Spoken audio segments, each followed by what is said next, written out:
For the first time in 9 years, the Jacksonville Jaguars come to Nashville and get a win. 36-22, the final score today in Nissan Stadium. The Tennessee Titans are 7-6. Welcome to Titans Talkback, presented by Elite Company on 104.5 The Zone. With Dr. Kevin Dyson, I'm Will Boling. The phone number, 615-737-1045. Presented by Elite Company. Elite Company, all you need online at leaguecompany.com. And Kevin Dyson, this team has been good at beating bad teams that are under 500 all season. And today, they break serve and lose a big one in the AFC South. It's cause for panic yet? Are we getting there? We're starting to panic. Starting to get there a little bit? Starting to panic. Oh, man. First time in 9 years, I heard you say. That's a woo. 2013, the last time Jacksonville won in Nashville. Man. Well, I'm going to attempt to do something I've never done before on this show, and I'm going to try to do it by letter grades. I never understood necessarily giving letter grades to performance, but I'm going to try to do it a little bit. So we'll start with defense. Run D, we'll give him a B plus A minus, right? Etienne didn't really get going. They did pretty much corral him in, 17 carries, 32 yards, just under 2 yards per carry, but they let Trevor Lawrence out a couple times, although those got called back. So defensive line and linebackers up front did what they're supposed to do as far as running game's concerned. Pass D, gotta give a D. You know, that's they're borderline an F on the way the pass defense where it was the 50-50 balls. My man Ingram was making all the plays. He had 162 yards receiving yards today on 15 targets. Trevor Lawrence, dang near 400 yards passing, and he's as good as advertised, man. You can see it's really starting to click for this kid, man. He's a problem. He's going to be a good football player in this conference for a long time. He's going to be the new quarterback in the conference, just like Andrew Luck was for a while. Just, he's going to be the quarterback for this division for a long time. Overall, I think the defense, give them a C minus. I think because the offense and the balance between the run D and the pass D. Secondary definitely gets a D. D-line, linebackers, I'm going to give them a C. I think because the running game, they did what they're supposed to do, passing game, no pass rush, no sacks, no quarterback hurries, nothing to disrupt the timing to help the DBs out. So I can't give them anything better than a C. Special teams, I'm just going to say, I'm going to give them a C. That's probably being generous, considering the penalty that was borderline holding saved them on that one. You give up a kick return, that's pretty special still. Punter kicks it deep, but we're still getting up a lot of yards returning. It's just, it is what it is. Now, offense, this is where we got to spend a little bit of time. Run O, we're going to give him a pass. We'll give him a B+, especially the first half. The first half was an A. Second half probably is a C to a D. But, again, you talk about circumstances being what they are. You get behind the count a little bit, so you're throwing a little bit more. You're not running nearly as much. But, Derrick Henry finally got into the 100-yard game. He had 96 in the first quarter. You thought he was on his way to about 200-yard game, but then when you get behind the count, it's hard to continue to run the football and be effective. So there you go. Passing offense. B minus to a C. I think there were some plays. I want to say, Hooper and Okonkwo are starting to step up, make plays. Between them, they have 11 catches, just over 120 yards. I mean, that's 115 yards, I should say. They are starting to progress. I think Robert Woods, he made a few plays in there, just still nobody making anything vertical, really too much. So I'm going to go with them a B minus. Offensive line, pass pro. Ooh. Am I being generous with a C minus or a D? I was going to say at least a D, probably D minus. Yes. For the Titans offensive line. And even when Ryan Tannehill isn't being sacked, and he was sacked 4 times today, he has no time to look downfield to his second target ever. At all. He's run for his life. Gave up 4 sacks today, 9 quarterback hurries, 5 tackles for loss. And that's primarily on the offensive line. Wide receivers, we talked about them, go with a B minus. Tight ends, I'll go A minus. Running backs, again, it's hard. This is a hard grade. I'm going to go C minus just because, he had the 100-yard game by Derrick Henry, but he was non-existent in the second half, but some of that was circumstantial. It's just, it is what it is. You can't really be effective running the football when you're behind the count, and you kind of taking him out the game. We've been begging and aching for him to be a vital component of the game. Yep. Seemingly he was involved first quarter, going into the half, and then you get behind the count and he's eliminated. And we know how important he is to the success of a team. Tannehill, I'm gonna go with B-. Reason being he's okay. He's okay. I mean, he's running for his life. I mean, he did what he could. He made some throws. He missed some throws for the most part. I think he did what he's supposed to do. We already talked about the offensive line, and overall, just got to give a D for the offense. I still think there's some struggles in there. Trying to get cute on a couple things. First play of the game with the flea flicker. Trying to do some things, trying to generate some offense. I get, but it didn't translate into points. Again, 4 turnovers. Again, I may be generous giving a D. I'm sure people calling in, they'll be like, "Man, Dyson, you being super nice right now." I'm sure. I'm sorry, y'all.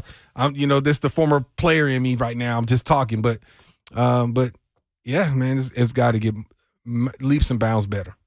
615-737-1045. Tons of time to react with you on the phone lines here today on Titans Talkback. We are here until 6:30, and we've got nothing else to do but take your phone calls at 615-737-1045.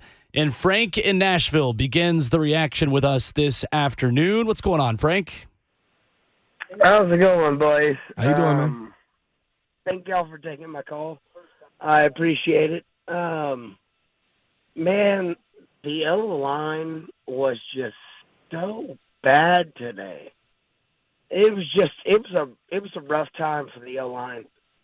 But the defense had struggles, which you expect, with all the injuries and everything that was going on. But if the O-line did anything at all, we could have had a shot. But we didn't do that. We did bad things. And so hopefully we'll come back. We'll see LA next week, and we'll hopefully get a win. Yep. Thank you, guys. Love y'all. Thanks, Frank. Yeah. Thanks for the call. The O-line might as well have been taking a nap in this radio suite today with Jimothy. My buddy was up there taking a nap, trying to sleep one off earlier today. He said, that's what the O-line should have been today. They might as well have been up there with him on that couch. That offensive line is not good enough for this offense to be predictable and good. When you know they're running the football, they're not good enough to knock you off the line of scrimmage and run. When you know they're passing the football, they're not good enough to protect the quarterback. Yep. And so the turnovers for this team ultimately make the difference. The 3 turnovers in the first half, the fumble in the fourth quarter, again, when you're trying to get too cute, and your offensive coordinator who is struggling to have a feel for the game again in that moment, and that's a fourth quarter fumble on a trick play. This season, just at home. Yep. Chigakonkwo fumble, Malik Willis fumble, and now this one. It just, and Malik Willis has 2 fumbles. One of them wasn't in the fourth quarter, but it just can't happen for a team that is already so one-dimensional. Yeah. It just can't happen. I mean, this was the exact recipe that got the Titans ejected from the playoffs after 1 week last season. This was the 2021 Titans again in 2022. Yeah. Turnovers dooming you against an inferior opponent that you should have beaten, and we haven't seen them do this year. This was a regression for this team, and this was a couple of losses in one after that Philadelphia game because you got beat so bad by Philly. You kind of let Philly beat you twice a little bit today as well. Yeah, there's a few things that you have to be offensively if your team identity is a defensive-minded, ball control, time of possession team. All right, 1, you got to control the possession, right? You got to move the chains, convert third downs, control the time possession, flip the field, right? You got to have the field position advantage. You know what I mean? Playing on the opponent's side of the field more often than you're playing your own, right? Not giving up red zones. And when you get to the red zone, converting those into touchdowns and not field goals, right? And those are some of the things that you have to have in order to be a defensive-minded, ball control type team. And if your running game's not working and you're not being efficient, moving the chains, scoring points inside the red zone, a consistent run game, because we saw how it was. It like all of a sudden Jacksonville adjusted, now getting behind the 8 ball a little bit as far as the lead is concerned, kind of change how you game plan. But trying to do stuff at the end there, trying to generate some points, that shows you how far away they are from being where they want to be offensively. Yep. Because if you're calling that kind of stuff in that juncture in the game, you're like, okay, we got to find a way to get in this end zone, as opposed to calling your offense, if you will, and finding ways to get in. 615-737-1045 is the number this afternoon on Titans Talkback. Next, we go to Nick in McMinnville up next. What's going on, Nick? Hey, guys. Yeah, I'm just calling in. This team is a catastrophe right now. And I called in last year after the Texans beat down in the pouring rain, and I've had enough of it. And after last year, we came back and we won some ball games, and this is the time of year we get hot. And it's time for our boys to get it going, because I've had enough of it, and I know the fans have too. Let's be strong, have a good end of the year, amen, and tighten up. Let's go. Thank you, Nick. Appreciate the call. Yeah man. This feels a lot like the Houston loss last year. A lot like it. It's the same loss. Yep. Yeah, it is. Jacksonville, I think we talked about it a little bit last week. I'm sure you guys were illustrating it all week. Jacksonville's not – their record doesn't necessarily show you how capable they are. That's right. They've lost a lot of close games. They've been there. They've been close. That's the difference between a good football team and a really good football team, is those close games are flipped around. You win in those one-possession games, and you're closing the deal. So their record easily could be, whether they 5-8 or 5-8, I think, or 6-8 now. They could easily be the other way around. Yeah, 5-8. Yeah, and in easily 6 of their 8 losses, they'd had a fourth quarter lead. Exactly. Jacksonville is that kind of team that has a first-year head coach and a young quarterback that makes a lot of bad mistakes, but ultimately 80% of the plays are good. Yep. But then 20% of them are disasters. And that's what's costing them. And today the Titans were that team where 75%, 70% of the plays were okay, were manageable, but ultimately the exchange at the end of the first half doomed you. A fumble from Derrick Henry costs you a shot at 7 points, and Jacksonville then gets 7 points because of it, and you lose the game by 14. It's a 14-point swing right there. It sure was right there. So while we will have criticisms of the play calling and of Todd Downing, who had another, I think, rough day today, and of the offensive line, and the defense giving up way too many explosive plays, ultimately, this was a different day for the Titans than other games this year against worse teams that they've beaten because of the turnover margin. You cannot lose the turnover margin for nothing and beat anybody in the National Football League. Absolutely not. It's going to be rough. And if you are, the other team is struggling way worse than you are. That's right. 615-737-1045, the number this afternoon on Titans Talkback. We go next to Eric in Nashville on the phone lines. Hey, Eric. Hey, guys, first of all, before I get into it, because I know there are going to be people calling for Todd Downing's head, and here's my thing on that. If it happens, I really believe that's going to be Mike Vrabel's decision probably after the end of the season, because I know people are happy that J-Rob was gone. I just don't think Amy Armstrong's going to go to him and tell him you got to get rid of him. That's going to be Vrabel's call, and I think that's going to happen at the end of the season. So that's just for anybody that's going to call in and talk about Downing. I believe that's the way it's going to happen. I could be wrong, but we'll see. But as far as the game today, guys, you're not going to win games when you have 4 turnovers, guys. This is the 3rd straight week where we have not gotten a turnover. It's the 2nd straight week where we haven't had a sack, and I think in the game against the Bengals we only had 1. You're just not going to win that, and I believe it's just the defense, just with everything that's going on. It's just been frustrating. But there are 3 plays in this game I want to talk about in particular: 2 turnovers and then the touchdown that Jacksonville got. First of all, on the first interception, on the interception that Tannehill threw, I don't know what the deal was. I think they said it was intended for Nick Westbrook-Akina, but apparently he wasn't facing, so I don't know if it's just miscommunication or whatever the deal was. Y'all can probably explain it to me. The second one, the turnover that Derrick Henry fumbled had, I was shocked that play was not reviewed. I know there were fans saying Brayball would challenge it, but the thing was he couldn't challenge it because it was under 2 minutes to go before the half, so that's why he couldn't throw the challenge back. And I was shocked that play was not reviewed, because usually you would review that. They just went on and just gave him the ball. There was no review, which I was surprised at. And that touchdown by Jacksonville, I really thought that there was a slight bobble and that he didn't have both feet in the end zone, that he was out of bounds. I'm not going to say that's the reason we lost the game, but certainly that didn't help that was not reviewed. So those were just my thoughts on the guys. And now, Jacksonville's only 2 games behind, so this division is not over yet. So we'll see what happens over the next few weeks. Y'all take care, and we'll talk again soon. Yeah. Thanks, Eric. I will say on the fumble by Derrick Henry, that was reviewed because it was a turnover. Mm-hmm. And every turnover and scoring play has to be confirmed by the booth. So, yes, that was reviewed. Yeah. And it was the right call. And the touchdown one I don't know if there was enough of a hand moving up on the ball to take that away. That was going to be a touchdown. Now, the pick, and I knew that was going to come up.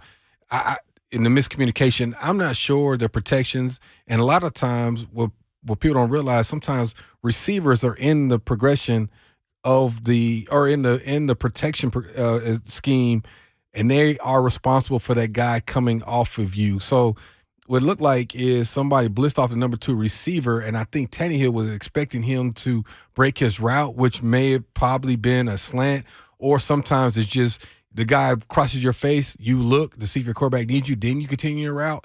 That's what it looked like. And I'm not trying to put anything on Westbrook-Akine. I'm not sure, but that's kind of what it looked like. It looked like Tannehill was expecting him to either look because of the blitz, or he's waiting on him to break because of the blitz, and Westbrook-Akine maybe had missed it and went vertical on his route. I'm not sure. That's something not being in the meeting rooms and things of that nature, I'm not exactly sure. But it's you can call it miscommunication. It was a missed assignment on somebody's part. I'm not sure whose, though. Titans Talkback is presented by League Company. All you need online at leaguecompany.com. 615-737-1045, the number if you want to jump in. And we go next to Jeremy in Nashville on the phone lines. Hey, Jeremy. Hey, good evening, guys. First, Mr. Dyson, I want to thank you for what you've contributed to this team, in the past, giving us something to root for and something to get behind. And, it all started with some of the stuff that you and that team did back then. And just, watching what's happening and with, I've said since the beginning of the season, the offensive line and with the lack of play calling and all of that, the defense was holding them in games. After last week's game, I got on and checked the time of possession. The defense has spent well over half of the season on the field, and with the injuries and all that stuff, the dam is starting to break. These guys can't stay out there, trying to play, plug and play with guys that you're getting off of practice squads and stuff like that, and then legitimately have a chance because even with the Cincinnati game when they're sitting there waiting for them, if we get the ball back, again it goes back to the offense. In this game too, even when they got the ball, they can't do nothing. You're getting gimmick trick play snaps to Derrick Henry, and he's fumbling the ball again. That play had no business even being called. So, guys, I just feel like the rest of the season it's going to be a rough ride if they make it to the playoffs. I feel like it's a one and done, and that's just all I got to add to this conversation, guys. I'll talk to y'all later. Appreciate it, Jeremy. The play to Derrick Henry, and I know people are not going to like this. I like it, maybe not in the time in which it was called. I think this is an offense that's been starving for some kind of creativity, something to be done differently. Just lining up and bullying people hasn't worked. So they did some things differently today and at least try some different stuff. But there is a time and place for that. And I don't know if that was the time or the place in the way the game was and where you were to try that then. You know what I mean? Because the running game, for one, really hadn't been working up until that point. Not since really halfway through the second quarter.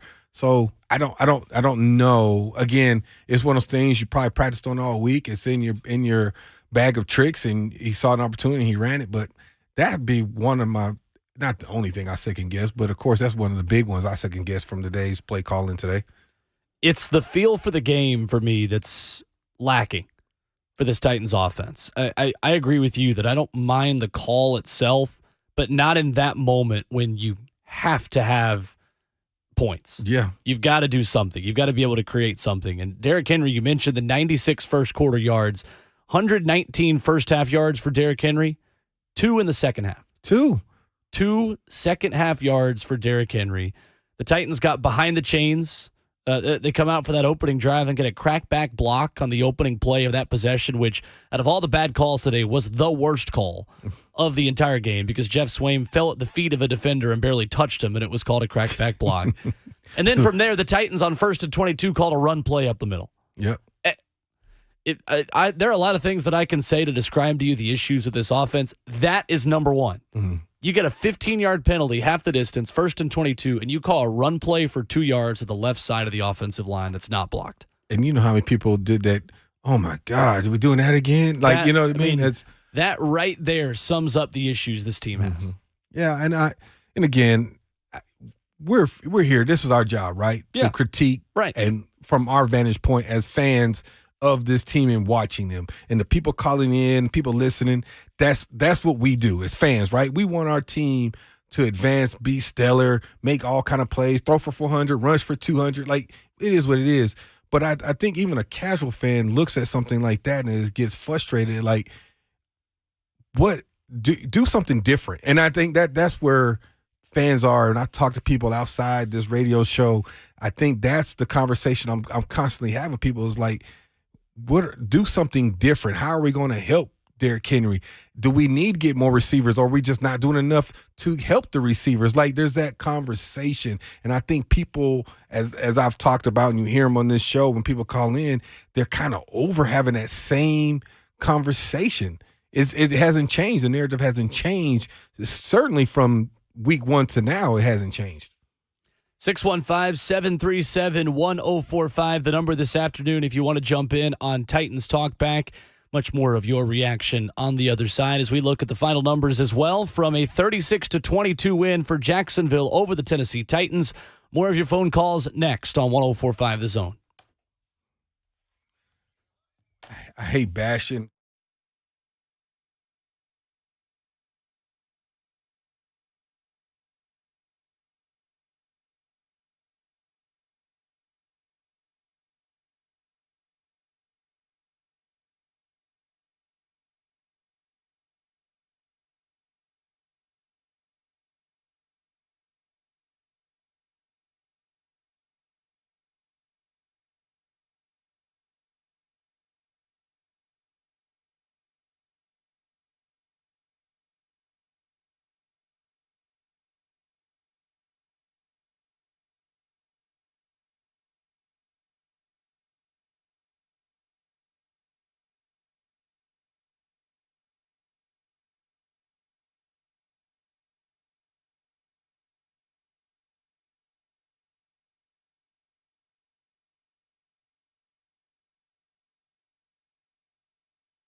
36-22, the final score today as Jacksonville comes to Nashville and gets a win for the first time since 2013 over the Tennessee Titans.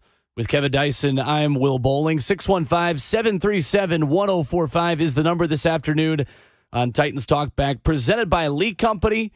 Lee Company, all you need, online at leecompany.com. We go next to the phone lines to Willie Joe in Waynesboro to lead us off. What's going on, Willie Joe? Yeah, y'all hear me? We got you. All right, buddy. Well, the first thing I want to say is I hope my kids go to school where Kevin Dyson is handing out grades, because hell, you can fail the test and still get a B. Hey, I mean, come on. Hey, that's the climate of culture we live in now, man. We gotta give everybody the benefit of the doubt. Come on, man.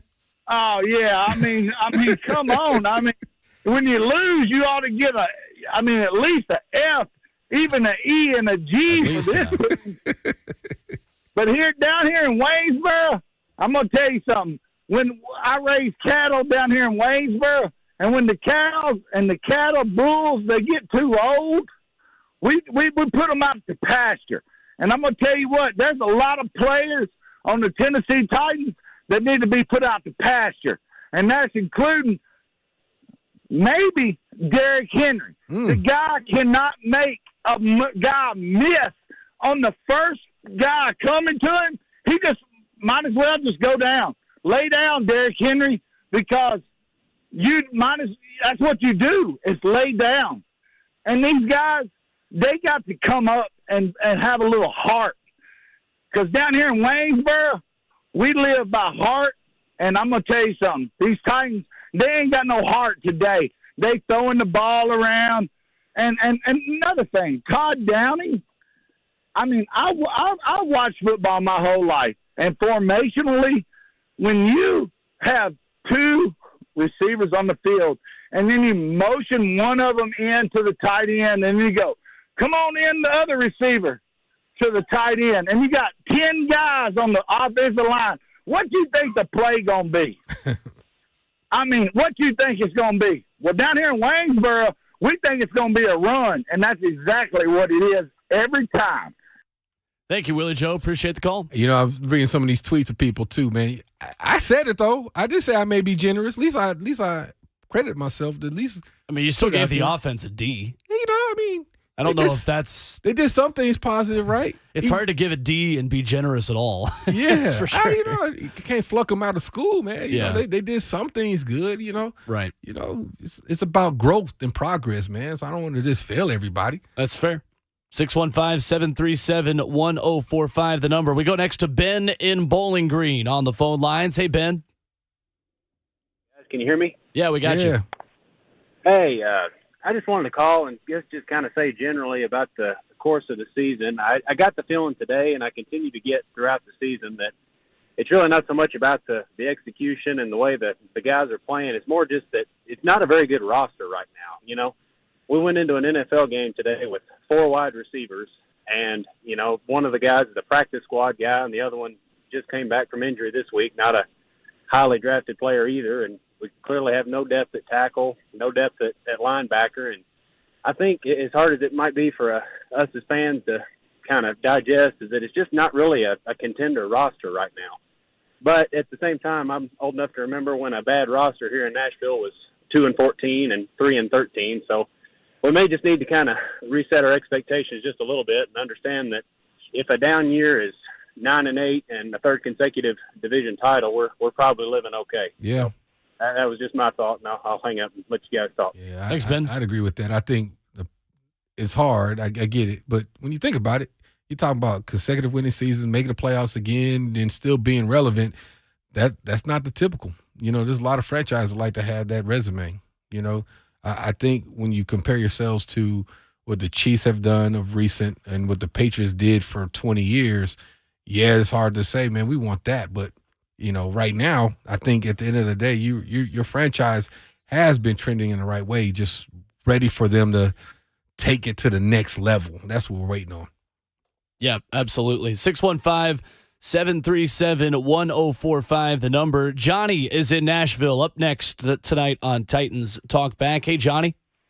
Hey, what's up, guys? I think old Willie Joe was sipping on a little bit of Grandpa's coffee. Down there in Waynesboro. That's right. Yeah, talking about getting rid of Derrick Henry. I mean, if they didn't go away from the run today, he probably would have had 200 yards the way he was running. Right. But, I was just wanting to ask, where do you think the offensive line goes from here next season? Do they bring back Lawan or? Man, Thanks, Johnny. We've had that conversation. I don't think Lawan is back. There's no way. There's no way this team brings back Taylor Lewan next year. I don't think so.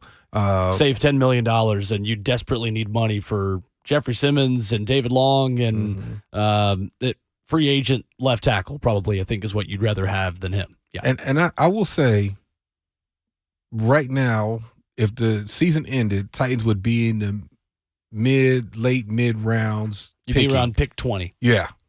So maybe. It depends. I think left tackle, guard is going to be a priority going into the offseason. Depends on how free agency goes and who's available, who you're going to pay. Again, you mentioned two guys on the defense side of the ball. Like, you got to pay them at some point. Mm-hmm. Big Jeff has got to be your priority. He has to be.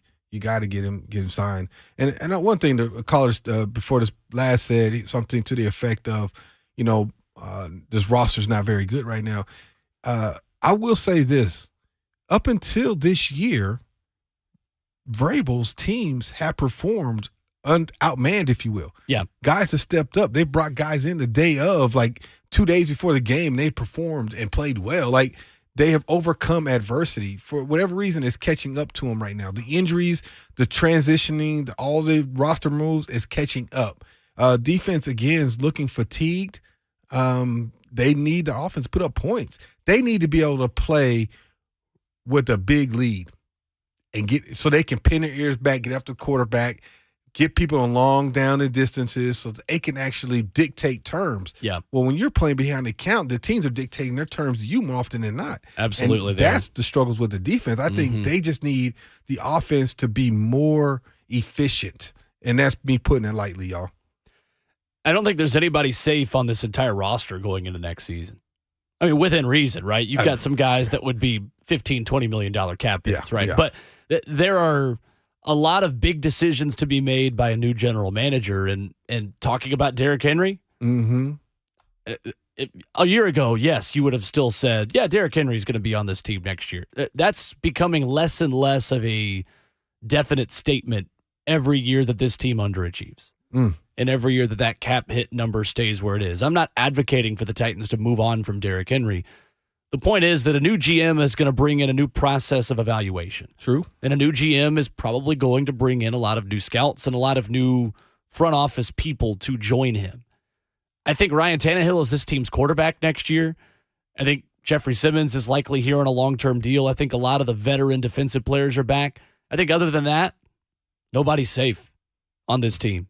And I think that is because you can't run the style of offense you're currently running and be undermanned on the offensive line and expect to win. Right. You are always going to have good offensive line play to win the way that you want to win. And as Derrick Henry gets older and he's got more tread on those tires, your offensive line is going to have to get incrementally better every single year to help him out and get him to that fourth step time and time again. Now, what was that? Was that 2 years ago when the Chiefs started – right after the Super Bowl win, they started like 3 rookies offensive line, 2 or 3, and one of them was Trey Smith, right? Well, so no, it was actually the year after that. So it was the year after Tampa lost to Tampa beat Kansas City in the Super Bowl. The very next year is when they revamped had 5 new starters. 5 new starters. Yep. And everybody, because it was ugly early on. It was very ugly. And they figured some things out. Now look, and even that year, they still playoff team. That's right. Made to AFC Championship game, the whole 9. So all that to say,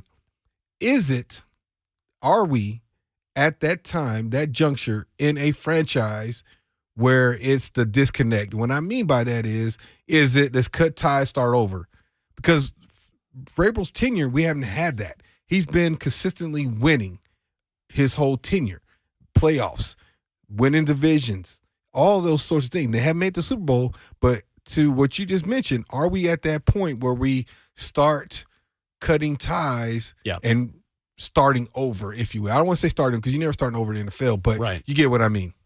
Are we at that point? And I think Amy Adams-Strunk is willing to admit that you've got to go at least closer to that point. You've got to lean in a little bit to the rebuild and the rechurning of the roster in order to let this team take the next step, because you've missed on so many draft picks since 2020 that you've got an oddly constructed roster right now that's full of rookies and aging veterans on long-term deals. You don't have anybody that's in the middle, right? Yeah.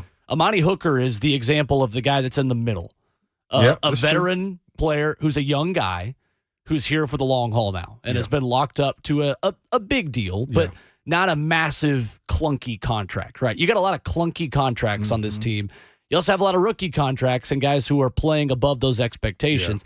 The next NFL draft for this team is going to be critical. It's crucial. It's going to be really critical in order to rebuild this thing. This is when business takes over the sport, if you will, the game, the what happens between the whistles. And again, people like Taylor Lewan, who spent his entire career here, has been a Pro Bowler, All-Pro. He probably becomes a casualty because of his worth or what he has amassed from his wealth standpoint. Now he gets hurt, and now it's like, well, we got to cut ties. We got to cut these ties. Whether you come back bigger, stronger, faster than you were before you went out or not, that doesn't even matter at this point. So I think people like him, to your point, are going to be kind of on the outside looking in, wondering what their future holds. And somebody, I'm using Taylor as an example because he's coming off an injury. What does that look like for him if that is the case for him? If he is a casualty this offseason, what does that look like for a guy like him? Does he get another opportunity? I don't know what kind of contract or opportunity he'll get beyond what he has now, but again, that's the unfortunate side of professional athletes. 615-737-1045, the number tonight on Titans Talkback. Gene is up next on line one with us this evening. What's going on, Gene? Hey, gentlemen. First of all, I need some sympathy. I was born in New Orleans. I spent some time in Cleveland, and I helped build the Nashville Stadium. So those are my three teams. So I need sympathy for those three teams I have this year. Uh-oh. Yeah. Because you add all three of those teams together, and you just make one team, and they're going to finish 8-8. But my main comment was this game, to me, actually put Vrabel in a more powerful position than he ever was. Because he can look Amy right now and say, I have coached up these guys. I have nobody. What do you want me to do? I got no line. I have no threats outside. And I've coached these guys up, punching way above our weight to be competitive. So, I think somebody like Vrabel, he's safer than he's ever been. When you watch the performance of what these guys are doing with nobody. I mean, he's got nobody. Sure. Yep. Yeah, thanks, Gene. I think that was true after using 91 players and bringing home the number one seed in the AFC last year. I mean, your position as a head coach doesn't get more powerful than that. Yeah. Years ago, Parcells made this statement. I think he was with the Jets at the time. Maybe might have been Giants, but it may have been Jets. Anyway, the statement he made, and for every reason, I was a kid watching the games, and it just resonated with me. It just made sense to me, and I didn't know anything about professional sports at the time, right? I wasn't a professional athlete at the time. But the statement was, they asked me to cook dinner, but I can't have no say-so on the groceries. And that just made sense. Like, wait, the head coach don't get to pick players? They don't have to any say-so on anything? And I get that from now, having been in professional sports, having been a head football coach, you would like to be able to have a voice. Your evaluation matters. You have an idea because you're in that grind every day. I know the GMs watch film. I know the GMs do those sorts of things. They're watching film. They watch the players reevaluate. And they got scouts, and they have these meetings with different entities of the organization. But as a head coach and position coach too, you like to have more, and I'm going to use that word, control of the product you're able to put on the field, not just here's your players, now you deal with it. And I think that is the headache and that balance between a lot of head coaches and organizations as far as who is making the decisions. And I hate to overemphasize that because I know that's not necessarily the entire case, but at the end of the day, if you asking me to cook dinner, at least let me pick some of the groceries, or at least have a say-so in it. And according to reports, Mike Vrabel will have more influence on personnel moving forward. I don't think it's going to be a Bill Parcells, Bill Belichick, Chip Kelly situation where he's completely in charge of both. Yeah. I'm of the opinion the Titans need a general manager that's on the other end of the spectrum from Mike Vrabel. Someone that can balance him out, if you will. Someone that can balance him out with the advanced stats, with analytics, and being a little bit more forward-thinking in the way rosters are constructed and the way you win in this league, which is still through the air, right? I mean, we've seen kind of the return of the running back this year in the NFL when you talk about Saquon Barkley and Pollard and Zeke for the Dallas Cowboys and Nick Chubb for Cleveland and Dalvin Cook and all of these outstanding running backs who are the catalysts of really good football teams. And Derrick Henry has been that here for the past 4 seasons. So certainly he is at the beginning of that conversation as well. You still have to win through the air, and you have to win with more than 4 active receivers up on a given game day. Yeah. And there was one point today during this game where the Titans had an empty set with 3 tight ends, Derrick Henry, and Nick Westbrook-Akine as the 5 wide receivers. Yeah. I don't know how you win games doing that consistently. It's just not going to happen. So ultimately, the turnovers are the key aspect of this game. But the sad truth of this is that when Jacksonville goes down and gets the touchdown at the end of the first half, you're looking around saying that might be enough points to win this game. And it almost was for Jacksonville. And once they got the touchdown at the beginning of the second half, people started leaving the game. Yeah. Because the Titans are not capable of getting to 30 points. So, how much pressure is that putting on your defense? Well, I think we're seeing the defense cave in a little bit because of that pressure. Well, I think the defense is getting a little fatigued, and I think the bodies in and out is finally trying to catch up to. At some point, you figure that's going to happen. But I'll say this, I've never been in a GM's position. I've never been one. I was a player. I just tried to do my job and do the best I could. And, if it was good enough, hopefully I was out there and I was contributing and things of that nature. I'm sure people critique me and they continue to critique me, and that's fine. Sure. And that's part of it. I think what is frustrating is we're seeing the same thing week in, week out. And I want to see something different. Now, you mentioned going empty set with 3 tight ends. I'm an advocate for that. Reason being is teams – now, I'm not saying that's your every down and distance thing. I'm an advocate for it because it's a different look than just lining up and trying to bully people. When people are going with 5 down linemen and 3 backers and daring you to throw the football, spread them out and see what they do. How are they going to align to it? Now, my idea – because if you look at what the Patriots did when they would do something like that – they had Gronk and Gonzalez and they were just Tom Brady was just boop, boop, boop, boop, boop down the field. Right. It's how do you utilize that set? And that's something new. We had never seen them do it. And so maybe that is part of the problem is that there isn't that creativity. And so you're not sure how to utilize some of the things that you're trying to bake up to create offense.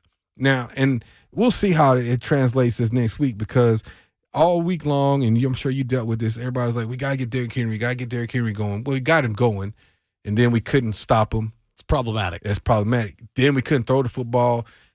Tannehill was under duress the whole game, really couldn't do anything. And once you got behind the 8 ball a little bit, it was like, okay, Derrick Henry he was eliminated again. Right. And it wasn't because he couldn't run. They were doing some things in the running game. Now, I will say that Jacksonville tried to play him straight up in a typical 4-3 defense, and they, like everybody else, they adjusted, and they said, well, you know what? He's not going to beat us. We can't let him go out here for 200 yards, and they adjusted. And then we saw the remnants of that, obviously, with the offense not really getting off until there in the fourth quarter. They got that last touchdown. The Titans trust their home stadium to League Company to tackle their HVAC, plumbing, and electrical problems. They can protect your home, too. Your next play, visit LeagueCompany.com. League Company, all you need. Here on Titans Talkback, presented by League Company until 6:30 on 104.5 The Zone. And it is time as well for our Kroger Sacks for Cash. Tonight, the Titans did not have a quarterback sack against the Jacksonville Jaguars. And for the season, Kroger's donation to Second Harvest Food Bank of Middle Tennessee still stands at $4,000. Every time the Titans sack the opposing team's quarterback, Kroger donates $100 to Second Harvest Food Bank of Middle Tennessee. Through its Zero Hunger, Zero Waste plan, Kroger is committed to ending hunger in our communities. 615-737-1045 is the number this afternoon if you want to jump in. On the other side, much more of your reaction as the Jaguars beat the Titans 36-22.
Titans Talkback is presented by League Company on 104.5 The Zone. League Company, all you need.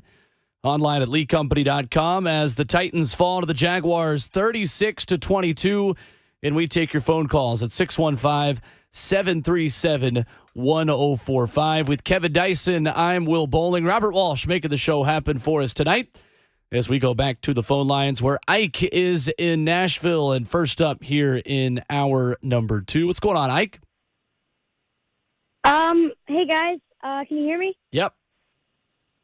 I just wanted to say, I feel like our offensive line has had a lot of struggles, and how can Tannehill run an offense if he's running for his life every play? I mean, it's kind of like we need to trade or give up some of the big guys to potentially build a new line and get better next season or even progress some this season. Yeah. Thank you for the call, Ike. Appreciate it, man. Yeah. Good call. Center, think you're okay. Actually want some depth. Might get a little younger as a backup. I don't know. Depending on how you feel about the guards, one in particular. And then tackles. I think everybody's like, ooh, we got to do something at tackle. Yeah. Drewster out on the right side, left side. I think everybody's like done with the experiment right now. If I had to guess, I think Nicholas Petit-Frere is your left tackle next year. You think they're gonna move him to the left? I think and so. Draft somebody for the right. And I think they would like to have Nate Davis back. I don't know if there's a guarantee there with the way he's been good at right guard this year, but nobody's really been great. Ben Jones, as he continues to get older, I think he's close to the end. You got to get a little bit younger, but I still he got some years in him. Right, and I think this team is really playing for Aaron Brewer to step in at center for the future because that's his more natural position, a smaller guy, a little bit shorter arms. You can get away with that more at center than you can the further outside you get, obviously. But, again, this team's going to be looking for a right tackle, I think is what happens because Nicholas Petit-Frere can play on either side, and I think ultimately as he continues to develop, I think that's where he fits in this team. And I think he's been okay. I mean, he's had some issues in pass protection. Yeah, that's why I don't see him moving to left because the footwork's a little bit different. And if your quarterback's right-handed, that's oof. But if it's between him and say, like you said, you get about the 20th pick and you get what the second or third rated tackle in that draft. At best. At best, right? Yeah. Do you start over with a rookie on the left side or do you move Petit-Frere over there and go put him to the right? Because then you're just in the exact same position you were in last year. And Petit-Frere, a later round pick, you're typically not picking a starting left tackle in the third round. You're right. And the sad thing for the Titans is that typically you're not picking a starting left tackle at 20. True. You're getting usually the fourth or fifth best tackle at that point. I think ultimately you might have to spend some money and get a tackle in free agency. And then, especially if somebody like Lewan, there's going to be some movement, right? There will be. Right. Orlando Brown's going to be out there. Now, granted, he's going to get paid a Brinks truck because he'll be the new highest paid tackle of all time whenever he gets money. But you can get the first or second best guard in the draft, though, around that spot. And I think that's what the Titans were closely looking at last year before they made the trade they did. Tyler Linderbaum from Iowa was a guy that I think they were really interested in. I think a lot of people had them picking him. I did personally. And Zion Johnson from Boston College, who ends up with the team you're going to see next week. The Titans play the Chargers. Yeah. Two guys that you were looking at saying, okay, this would make a lot of sense. And then when they're off the board and, you pivot to a different plan. But, there's needs all across this team that start on the offensive line. Absolutely. It starts there with everything, and especially going forward. Again, I haven't heard much about Lewan and his injury and how he's progressing along. And, I mean, that's nothing new. A lot of people don't – it's almost like they're forgotten sometimes, the fact that they're rehabbing and they're there every day. But with that being said, Radens and a couple of these other guys, Brewer, some of these other cats that are borderline next year, you can't blow the whole entire thing up, right? You need some sort of consistency. But I look at Taylor Lewan in the last 3 years and the money that he's worth or is getting paid. That to me is like almost the most definite move going into the offseason. Yeah, it's $10 million you're saying. Yeah, and I hate that because I know the business side of it, right? The other part of that is, to your point, of at 20, depending on how free agent goes, is the guy at 20 to tackle your future? Now, it could be. Now, we've seen some guys go that late because 5 teams need a quarterback. So quarterbacks went 1, 3, 7, 12, and 13, and then the number 2 tackle drops. We've seen it. But that number 20-ish, now we'll see how the season ends up, but we're assuming they're going to be somewhere in the middle based on how this is trending. And they'll be in the playoffs, so they'll be in the lower middles of the draft. I think you can get a guy that can be a perennial starter. Yeah, for sure. I think you can. I think it's a good spot to be in, but is it a guard or a tackle at that spot? Maybe even a center. I mean, it depends. Yeah. Depends on what's available. I haven't looked at the college game nearly enough yet to know. I mean, we'll start hearing a little bit more about guys as the bowl games get to going, but I haven't looked at that enough to know to even speculate right now. But I think that is, going into it, depending on how many, you may sign 2 offensive linemen in free agency and decide, you know what, we're going to draft the offensive lineman for depth later. But right now we're going to go get another pass rusher or another linebacker. So we'll see how the free agency goes. 615-737-1045, the number if you want to jump in tonight as the Jaguars beat the Titans 36-22. We go to Deanna in Columbia up next. Hey, Deanna.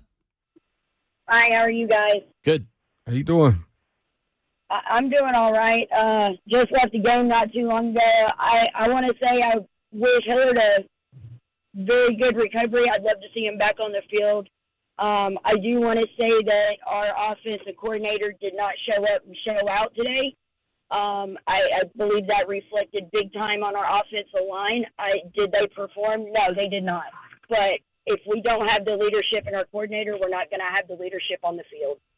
But other than that, I was very disappointed in the game tonight. I hope for a big W for next weekend, but pretty much that's where I stand with it.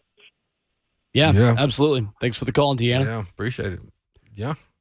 615-737-1045, the number. We go next to Chris in Lewisburg right now on Titans Talkback. Hey, Chris. Hey, Chris, you there?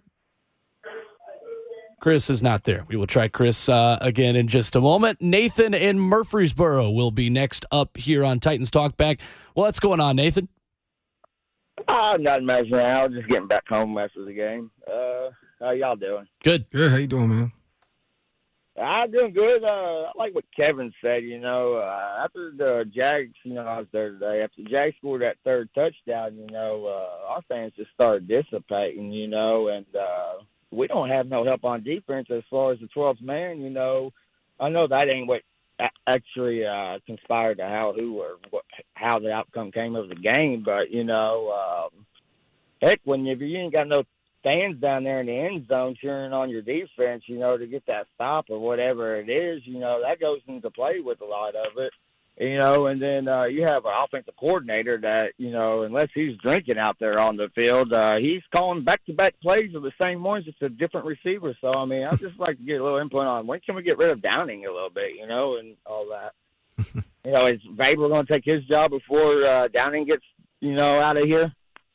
Thanks, Nathan. Yeah, I think we're as close as we've been to a change happening at offensive coordinator. I mean, when you talk about firing a GM at 7-5, when you're cruising in the division, I think everything is on the table for this organization right now, except for Mike Vrabel being gone. Right. And when you lose 3 games in a row for the first time since what? 2018. 2018? Yep. Excuse me. Everything's up for conversation right now. Everything's up. That's why we're here. I guarantee you, he's going to be answering those questions all week from the print media, from the audio media, the television media. He's going to be hearing those questions. Everything in between. Everything in between. Social media, he's going to hear it all. Yeah. And I think, Downey didn't help his case, obviously, with the unfortunate happened. I think that was like the icing on the cake for a lot of folks, just what has been shared with me. So, to come out and offense not necessarily being stellar, obviously, I think there is a call to make a move for him, unfortunately. Now, there has to be a trust level. Vrabel must trust him. And is that waning? Is he starting to lose trust in the ability of Downing to call plays? Right. And that would be the telltale sign going into the offseason, because if he trusts him, he'll be back. Yep. We don't know. Vrabel's going to be telling everybody his intentions right now. He's still in the middle of a season trying to get to the playoffs and beyond, right? So only time would tell where he is with that. But if he trusts a guy, man, it's hard to let him go, man. I trust him. I know what I'm getting out of him. Sort of guess what I'm getting at. 615-737-1045 is the number today on Titans Talkback if you want to jump in. Jared in Mount Juliet is up next. What's going on, Jared? How's it going, guys? Thanks for taking my call. Yep. Yeah, man. Yeah, so I didn't understand firing Robinson when you did. I didn't think there was really anything that could come of it, and I felt like, just me personally watching them, I was there today, I felt like it something like that can take the wind out of their sails pretty quickly, which, after that, that first fumble, we just seemed to go down pretty quick, and I didn't see the same fight that you would have loved to see. There's still just so much to play for, and that just sends a bad message to the team, in my opinion. But to me, one of the bigger issues that you're not hearing talked about that has been a concern for a couple of years now is this injury, never-ending injury list or injury report. Just a few names on defense. Imagine if they would have been there today: David Long Jr., Zach Cunningham, Harold Landry, Tanika Altridge is somebody they're really missing right now with that pass rush, and then Christian Fulton. That's 5 rock stars that would just completely change the trajectory of the way this defense is playing. And you're not even talking about the offensive side of the ball, but it's been a couple of years now. Last year, same thing. It's just is there any inquiry at all or reasoning as to why we just cannot seem to get this, because you'll see it come out for our team on Sunday, all these inactives, on top of who we got on IR and who's out for the season and whatnot. And the other team has 3-4 names, half of which, you don't even see. But what is going on, and why can't we put a healthy team on the field year after year? To me, that's the glaring issue that's not being talked about, is why we can't get healthy and stay healthy, at least reasonably so. And I'll hang up to listen. Thanks, guys. Sure. Thanks, Jared. It is the big question, because this is 2 years in a row where you feel like you've been one of the most banged up teams in the National Football League. You don't have the most amount of players used in injuries this year. The Cardinals have been in front of you. The Chargers, who you're going to see next week, have been equally as banged up as you. Yeah. But as physical as this team plays on offense, I always, and you could speak to this better than me, obviously, Dr. Dyson, I always feel like it's difficult asking those wide receivers and the tight ends and the offensive linemen just to be road graders about, 25 times a game, 30 times a game? You're asking a lot of players on that offense to just be wrecking balls to make room for number 22 behind them. And I got to think that contributes to the health of this team long term over the course of an entire season. Let me go back just a second. After the new bargaining agreement came, the shift turned to player health. Yes. Right? There wasn't as much banging. 2-a-days got minimized. The amount of time you can wear shoulder pads throughout the week of a season, that got minimized. So there's not as much banging, if you will, between Tuesday and Fridays as typical heavy work days for National Football League players, with Monday being the kind of corrections. Tuesday's an off day, Wednesday you bang, Thursday you bang, Friday you let off, right? So that has been minimized. So within that, you're talking about between that 60-minute whistles of how much banging you are doing, and depending on your philosophy of your team is when you're getting to. So here's the thing, though. All that to say, I'm looking at 20 carries today, and that doesn't necessarily tell a story of running routes, getting pushed down, being in piles, things of that nature. What it is, and for a lack of an educated way to say this, it's just a run of bad luck. I don't know how else to equate that. Now, there's a debate. I'm still waiting on the NFL release the data of how much of the non-contact injuries have increased under field turf compared to playing on grass. I don't know if they're ever released that, but you've heard players have this push of all the non-contact injuries that have occurred, ACLs, knee sprains, hamstrings, all these things that have occurred under the field turf compared to playing on natural grass. Right. That conversation is up. I just think Titans have been unfortunate in these 2 years. And I will say this, you can commend, this is one thing, if you want to be able to commend your head coach on, your franchise on, is during this 2-year run and all this movement, your team is still relevant. They still are winning football games, these last 3 games aside. I get that. But for the most part, up until this year, they have overcome and persevered through all of that. So I don't know if there's a magic wand to that. I don't know if it is the amount of running, because I'm looking at today, they only had 20 carries. Derrick Henry only had 17. Yep. And I can imagine there hasn't been too many games where he's had 20, 25 carries. You've got to be able to pass against teams and beat them like you did in your last win over Green Bay. You're going to have to. Yeah. And today, it was trending that way. It was. Then the turnovers got you. And you had Traylon Burks in that game. That's and true. Traylon Burks quickly has become a piece that this offense cannot win without. Now especially in the passing game. Now it's crazy. Now, look, 254 yards, a passer rating of 91, 2 touchdowns, and of course the pick was miscommunication, wrong read, whatever you want to call it. Right. That's not bad numbers. And we'll never know I doubt we'll ever know. We'll never know for sure what the call was and who messed up the line of communication, right, between Nick Westbrook-Akine and Ryan Tannehill on that play. I will say, though, too, that was the exact play that you've been calling for weeks on this show, was those quick routes to the outside. Just give them something to put in the hand. If you got 8 yards of cushion, get the ball, throw it. Yep. It's what Kansas City does every single week, and they did it, and Nick Westbrook-Akine was blocking downfield, and that might not be his fault. It might have been Ryan Tannehill's fault and not communicating. That's why I say I don't know what was going on Exactly. there. Just I looked like he was expecting a side adjustment, which is a blitz off of your side, guy crosses your face, you quick, like usually a quick out or a quick slant. But I'm looking at these numbers: 28 for 35, 254, 10-yard per average per completion, longer 2 touchdowns. If you just looked at that by itself, those are pretty decent numbers. Right. And then you look at the running game: 20 carries, 137 yards, 6.8 yards per carry, and a touchdown. Derrick Henry in itself, 17, 121. Now, we all know he had 96 of that in the first half. Yeah, right. That's the story. That is the story. That's the story.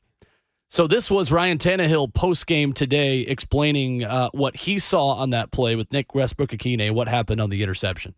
The D lineman stepped up. Thought I had a quick window there to drive it to Nick. He wasn't on the same page as me, and the rest is history. There you go. And then there's another quote here also about not being on the same page with Nick on that play. No, I was pass play all the way. Just weren't on the same page. I saw something, thought we could get a quick ball to him there, and just weren't on the same page. So I imagine then, Kevin Dyson, that's a hot read that the quarterback makes a check at the line, and when you notice the free rusher that's going to be in your face, you make a read to the guy that the defense is giving cushion, and you make that throw immediately when you get the football. Because like he knew it was coming, and, yes, he did. And he just was ready to get rid of it. And again, I don't know their protection schemes, because they're just not to get overly technical. There are times when we talking about receivers, we were part of the protection scheme, meaning if a defender crossed their face, we are the hot read, we are the side adjustment. And there's other times when that very thing could happen, and I am not a part of the protection. I can go on and run my route. Why? Somebody else is involved in it, or somebody else is the hot. So I don't know enough about the protection schemes and how we're related to that particular scheme, slide versus wedge protection. Who knows? I don't know what they were doing on that thing. But obviously, Tannehill, at least he was candid in what his response was we just weren't on the same page. And I mean, obviously that was evident, but where was the disconnect? He didn't throw Westbrook-Akine under the bus at all in that statement. He saw something and he threw it, and unfortunately it was a pick. 615-737-1045 is the number tonight on Titans Talkback if you want to jump in. We go next to Garrett in Smyrna tonight on the show. What's going on, Garrett? Hey, guys. First of all, I'd like to say thanks for taking my call. Yeah. I've noticed that ever since after Green Bay, Todd Downey said that, the DUI is not affecting him and all that. But that game was the only game that Ryan Tannehill was hitting his marks every single throw, and the play calling was just absolutely outstanding. Ever since then, you're putting out a trash product. And I was at the game today, and we left at the beginning of the fourth because no one, and a lot of other people did too, because no one had faith in that offense. And so it's just, here we are time and time again, same book, different chapter. It's the same thing. We're having the same discussion once again, and I got one more point, and then I'll hang up and listen. But I've said it from the beginning this year. I don't care how well we do in the regular season. Show me in the playoffs. Show me in the playoffs. So, it sucks that we couldn't clinch the division today, but we got plenty more opportunities left this season. So I'll hang up and listen. And thanks again, guys. Yeah. Thanks for the call, Garrett. The only pushback I'll give to that is that in the second half against Denver, leading into the Green Bay game, you started to really figure things out in the pass game. Second half against Denver and that comeback is what set up the passing performance you had against Green Bay. So it wasn't just the Packers game, but the point does still stand that the only time where you've really, for 4 quarters, sustained a high-powered passing offense that's able to win you a football game was in Lambeau Field. Yeah. Yeah, just seemed like you had a good mix, good feel, guy who made plays. And Traylon being a big component of that. He was a guy making plays vertically. And again, he did the same thing against the Bengals, the same thing against the Eagles. He's been making plays. He was progressively getting better, and his confidence levels was shooting out the roof. And again, I think that's part of the conversation where Variable and JR are at is, I think from a personnel standpoint, I think Variable's at that point where he said, I need guys, I need playmakers, I need guys to help me make plays to win football games, and I need guys to protect my quarterback, protect my investments, which are your quarterback and running back on this particular team.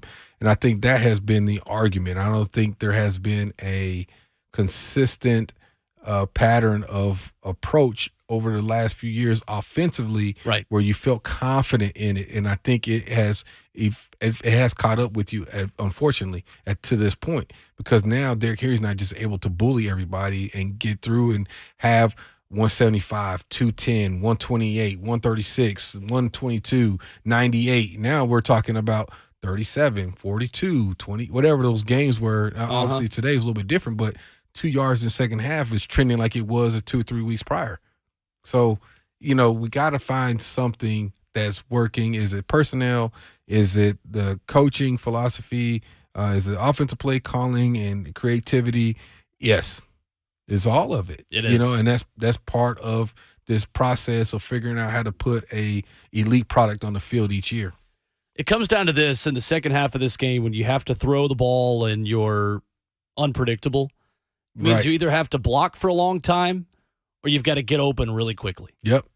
And this Titans team struggles to do both of those things at times. They struggle to block long enough to allow their receivers to get open, and then they also struggle to get open quick enough to allow the offensive line to have a chance to block against a blitz or to keep Ryan Tannehill upright. The problem today was that defensive front for Jacksonville was getting home with 4 time and time again. To me, that's been the case the last several weeks. It has and been. I say, other than when they've gone 50 looks or even 60 looks with 5, 6 down linemen, or let's say that they have 4 down linemen, 2 linebackers walked up or whatever, even when they've done that, when they haven't and they've backed out 7 guys, 4 guys coming, they're getting there. Getting home. They get home. That's And that in itself is what's frustrating because it doesn't matter. Todd Downing, he can be the best play caller of all time. That's right. It doesn't matter. If my offensive line can't protect, they can't move the pile, can't get to the second level for my running back to be able to get to the secondary. Because now we all know he gets that secondary, it's a different ball game. Them safeties and corners don't want to tackle him all game long. They haven't had to for the last month. No, they haven't. Today's different, obviously in the first half, specifically in that first quarter, but These corners and safeties the last month or so of football with the Tennessee Titans have been happy to not have to tackle 22 all game long. I can do it once or twice, but tell me to do that 10, 11, 12 times a game? No. You talking about injuries and banged up. They don't want to do that. Right. Titans Talkback is presented by Elite Company. All you need online at elitecompany.com. The phone number is 615-737-1045. And on the other side, Tom will lead us off, plus much more of your reaction with you for another hour on Titans Talkback on 104.5 The Zone as the Jags beat the Titans 36-22.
One more hour of Titans Talkback presented by Elite Company on 104.5 The Zone. With Kevin Dyson, I'm Will Boling, taking your phone calls at 615-737-1045. 1045. Many of you still waiting to get on the line. We will get to as many people as we can over the next 60 minutes and go rapid fire with your reaction on the phone lines at 615-737-1045. And we begin with Tom calling all the way from Cheyenne, Wyoming with us this afternoon. Hey, what's going on, Tom? Hey guys, thanks for having me on. So I'm in Cheyenne. I'm originally from Western Kentucky. Nice. So I've been a long-time Titans fan, military guy. So I travel around a lot. But so when I'm talking about that stuff, I'm talking about accountability. I hear a lot of people talking about we got a bad O-line. It comes down to Todd Downing, and I get those arguments. But when you're on the field at the tactical level, this has to, in some amount, come down to Tannehill. Okay, a bad O-line, I get it, but what about the Bengals? The Bengals, I watched Joe Burrow, and the guy's getting beat up. He's getting tossed around. He's all over the place. Same thing with Brady this year, several times getting tossed around, but they still find a way to win the game. So watching the game today, I'm looking at Tannehill, and he's balled up. He looks defeated. He almost looks like he gave up. So do you guys think he has the poise of someone even as recent as Baker Mayfield this week to be able to pull it off? Baker Mayfield comes out and sure, he looked like, heck, but he should have, right? But he found a way to make it happen. So when I'm watching Ryan Tannehill, why isn't he throwing the ball away? Why isn't he trying to save himself from these sacks? I get the guys, he's not a Lamar Jackson who can just work around the ball and somehow get outside of the pocket. But at the same time, Tom Brady isn't either, but he'll throw the ball away. And I don't know that really Tannehill threw the ball away at all today. He just accepted the sacks. He looked defeated, guys. Yeah, thanks, Tom. I've got two kind of parts to my answer on this, and I'll give Dr. Dyson the opportunity to respond to that as well. But the first thing is that the difference between Ryan Tannehill and those quarterbacks you mentioned, Joe Burrow and Tom Brady, are the fact that they've got wide receivers that can win one-on-one matchups on every single snap on the outside. So if Joe Burrow has to quickly get the ball out of his hand and just throw it up to Jamar Chase goes up and makes the play. Mm-hmm. And Tyler Boyd and T. Higgins. Tyler Boyd might be wide receiver 1 on this team for the Titans today, which is no disrespect to who the Titans have. It's respect to what Cincinnati has, right? Mm-hmm. Same exact thing goes for Tampa Bay, who, by the way, is down 28-0 last time I checked to Brock Purdy and the 49ers. So I don't 35-0 now, and Brady just threw a pick. So, yeah, those two quarterbacks are better than Ryan Tannehill, yes. But you look at Mike Evans, Chris Godwin, T. Higgins, and Jamar Chase instead of going up with Nick Westbrook-Akine and Robert Woods today. No disrespect to those two guys. Yeah. You're comparing vastly different groups of wide receivers. Yeah. As far as body language is concerned, I didn't get that sense that he had a defeated attitude. What I will say is this. If you watch veteran quarterbacks, I don't care, Tom Brady, any of them, if you put pressure on them, you apply that pressure, you around their feet, around their shoulders, around their head, they get a little timid. It changes the game. That's why we talk about putting pressure on quarterbacks. Even you can compare Lamar. Lamar's a little different, right? It's hard to put him in that same category. He's just built a little different. He's people rush him different. You don't rush him the same way you rush Tom Brady or Tannehill or some of these other quarterbacks. It's a known fact, right? So I don't necessarily know if I saw body language where he was defeated. I just think he has a different mentality I think he's looking for pressure. I don't know if and I'm going to say it, and this may not be the case. I don't want to speak for this man, but I don't think he trusts his offensive line. I don't think he trusts when he dropped back that he's not going to take a hit. And if you're constantly under duress, you're constantly under pressure, people nipping at your legs, at your shoulders, at your arms, it's hard. If you're not comfortable, it's hard to be effective. Yeah. But, and I'm going to throw this but out there, you look at his numbers, they weren't bad. And I think we're getting off on a little bit of a sidebar note because we're nitpicking the game, but Tannehill wasn't the reason, and he hasn't been the reason that the team has won and lost, specifically lost in the last three games of the season. He hasn't played bad. Now, can he do a little better job of maybe not taking the loss and throwing the ball to the front two rows of over the sidelines? Probably so. But again, I don't know how many people are listening who play quarterback, but if you got 300-pounders that run 4.6 coming after you, that's a little easier said than done a lot of times too now. It's true. I'm with you. 615-737-1045 is the number if you want to jump in here on Titans Talkback. We go next to Richard in Winchester with us on the phone lines. What's going on, Richard? Hey, what's going on, guys? How you doing, man? I was at the ball game today, and Tannehill did look like I saw him on one sack where he just put his head down before the sack even happened, and back by the end zone, and so the sack happened. But that's not the reason why I called. The reason why I called was because I like the idea of a 21st century general manager with analytic thinking, and I think that I don't think Vrabel deserves a lot, maybe a little bit, but not a lot in personnel decisions. Let me say why right quick. I think those are only I think you only give that to people who have won Super Bowls and have been in a lot of NFC championship games, like Buffalo and Andy Reid and people like that, Belichick, Pete Carroll. Vrabel, I don't think you can give him a little bit. I do think the general manager should call the shots. I just do think, but I do think you need a modern day general manager. And last thing, I think I don't have a problem with Amy firing Robinson because to me that lets you know that just because I sign you to a new contract doesn't mean you can't start being a GM on day one of that contract. Yeah. So your feet are still under the fire, and you can't wait till year 2 and 3 and start doing the job. What happened is that Vrabel will have to do like Nick Saban did 5 or 10 years ago and change his philosophy and start finding him a 21st century offensive coordinator. Right. You remember when Alabama was drafting a lot of linebackers and a lot of defensive guys. Now you're getting quarterbacks and wide receivers coming from Alabama. Yeah. Vrabel will have to do that or he's going to be toast also. That's all I got. Thanks, Richard. It is apples and oranges between college football and the NFL, but the point does stand that you've got to evolve on offense and I think be a little bit more forward-thinking, specifically on that side of the football. But Mike Vrabel, again, is the safe member of this team and organization right now. Yeah. And everybody else, I think, is open for interpretation and open for discussion right now. And I'm going to say one thing. I'm going to say this. It used to be completely apples and oranges between the college game and the pro game.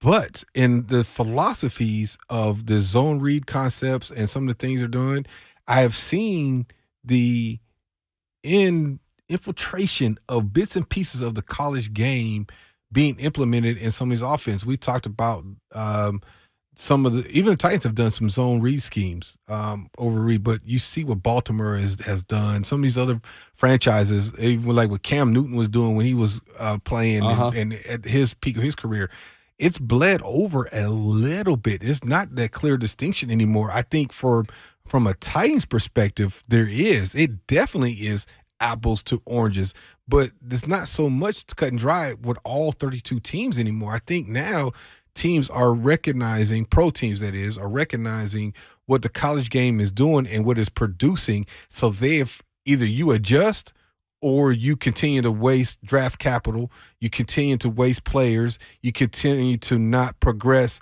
to the next level of sport or football, whatever that may be. And what we're seeing is even on down to high school and little league level of spread out zone. Spread offenses, spreading teams out, athletic quarterbacks that can throw. The days of old of just drop back Peyton Manning's, Drew Brees, Tom Brady, those guys. It's I wouldn't say they're obsolete because you always need a good guy who can throw that ball around. You always need that. But now teams are getting guys that are multiple threat. When every time they got that ball in the hand, you have to account for them. And that, to me, it's starting to bleed over just a little bit. But at the same time, it's only so far you're going to go with that because the quarterback is the biggest investment on each team. they're usually the highest paid on each team, depending on rookie contract and all that kind of stuff. So if that's the case, you can't have a fat dose of it, although it's worked in Baltimore. And I say this, I've saying it's worked in Baltimore, but look, how many times has he been out this year alone? Yeah, right. Right, and that team has not won a Super Bowl under that style of offense yet either. Right, Lamar Jackson and the Baltimore Ravens. So more things change, more they stay the same. Right, I guess is where at the end of the day where it's getting to. But you have to adjust, right? Because that's the kind of players you're getting in. You got like receivers who coming into the league in the last probably 10, 11, 12 years that didn't even huddle up. They just came and lined up on the ball. And a lot of linemen that are not used to blocking downhill the way that you're asking them to block downhill for you now. A lot of them didn't even use 3-point stands in college. They were 2-point stands. Right. Because they were always in protection mode or whatever they're doing in this hurry-up offense that you see in college. So coaches are smart in the National Football League. They're seeing this. They're evaluating guys. So they have to adjust to fit that somewhat, but at the same time, football is football. It comes down to fundamentals. You got to block. You got to tackle. You got to run. You got to be able to pitch and catch. Right. You got to be able to do those. I don't care what offense you run. I don't care what scheme. I don't care if you go 5 receivers and no running back. At the end of the day, fundamentals always come back to the surface, and you got to be able to do that. 615-737-1045, the number tonight on Titans Talkback, presented by Lee Company. After this, more of your reaction as we take another break as the Jaguars beat the Titans 36-22.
Titans Talkback is presented by Lee Company on 104.5 The Zone.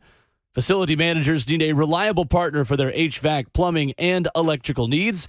They trust Lee Company's 24/7 service and their team of experts. Your next play, visit leecompany.com. Lee Company, all you need. With Kevin Dyson, I'm Will Boling. The phone number is 615-737-1045. And Greg is in Clarksville up next with us tonight on the phone lines. Hey, with Greg. Hey, guys. How are you this evening? We're good, great. man. How you doing? Excellent. This is kind of a perfect storm kind of situation, I believe. You know, Tannehill is a better than average. He's above average quarterback, and with the right weapons and a good blocking offensive line, he can win football games. But couple questions I had for you guys. How many of our O linemen and wide receivers could start for other teams? The group we had out there today, right? And Nate Davis. And so that's about it. Maybe Nate. Yeah, maybe Nate Davis. But you know, team Ben Jones. You know the others.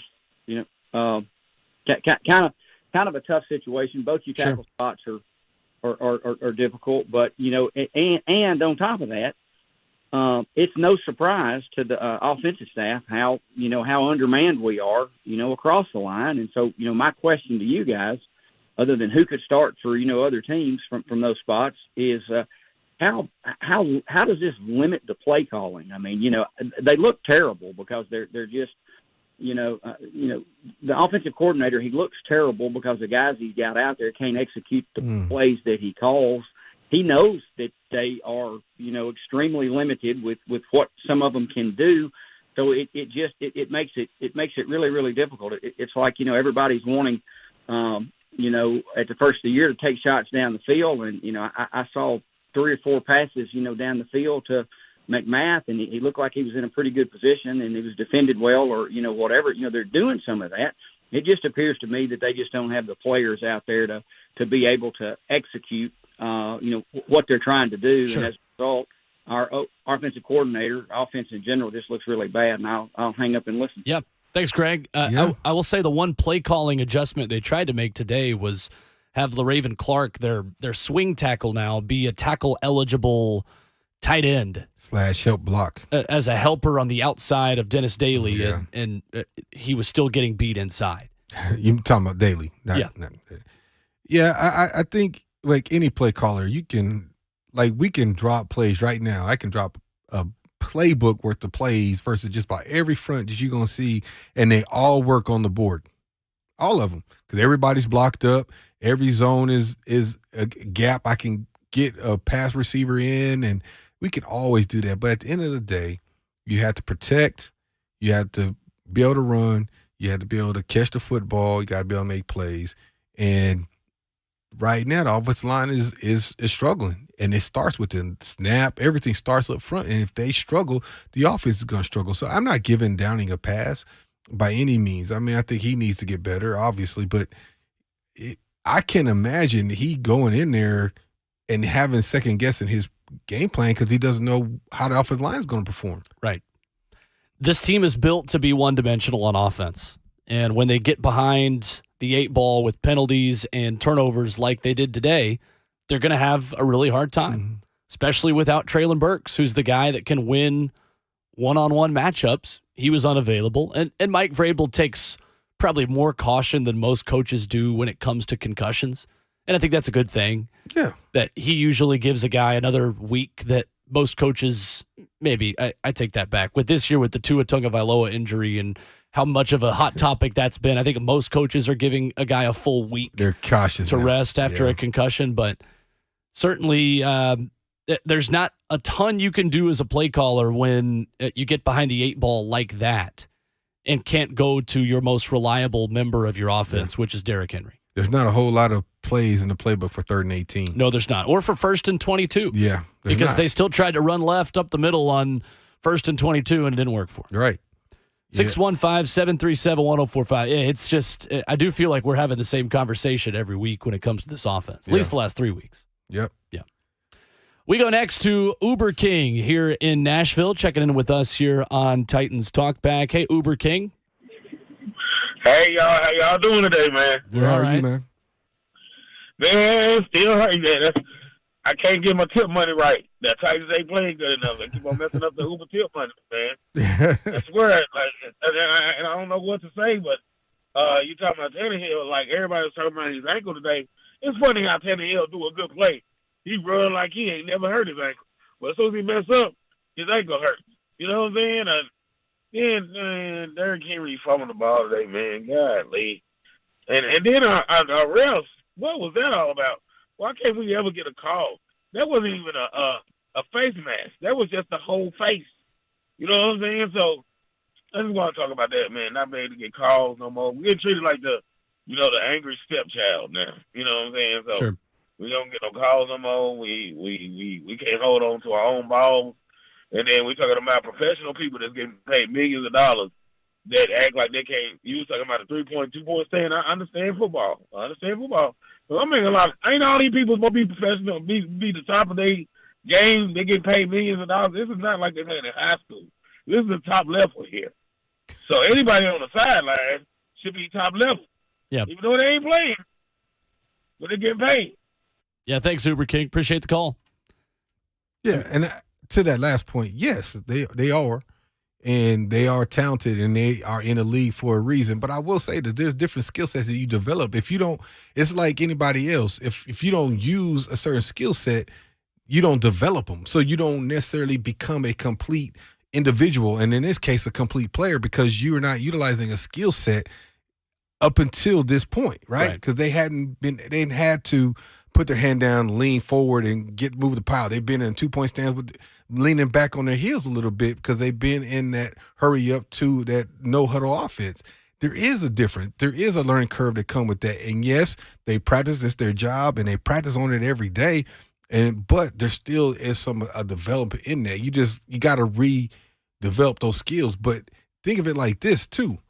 For a lot of these guys, specifically, since we're talking about offensive linemen, a lot of these guys, because high schools and even little leagues, but I'll just go with high schools and colleges, are doing a lot of the same things offensively, right? Because there's not a lot of Division I offensive linemen, the depth, right? You got 2 or 3 good linemen on your team, and you do what you can with them, and those guys go both ways in a lot of cases, depending on where you're at and what school you're at. But if that's the case, you got from 9th grade till you get a chance to the pros. So we were talking about from 14 to 22-ish, 21, 22, depending on where you're at, of not getting coached, if you will, to be a put your hand down, move the pile, road grader.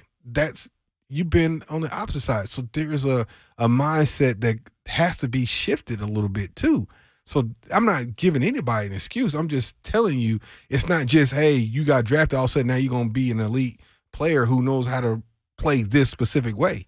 And I don't think Todd Downing has done a good enough job calling plays and adjusting to what this team does well to that point. I agree. And to the people that'll say, oh, well, you guys are giving Todd Downing too much of a pass.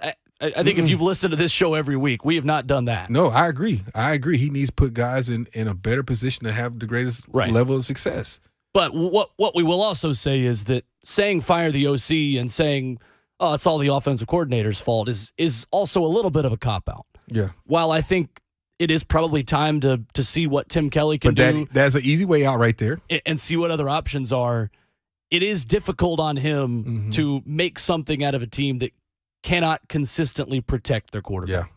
And when you've got Josh Allen and you've got Trevon Walker, the number 1 overall pick out of Georgia, who had the strip sack for a fumble, had another sack in this game, went out hurt late. I mean, that's a good defensive front for Jacksonville. Yeah. And I think, obviously, this is the Titans flagship station, and we're going to talk Titans on this station, but you got to give credit on the other side of this thing to the Jaguars. I think they're a good football team.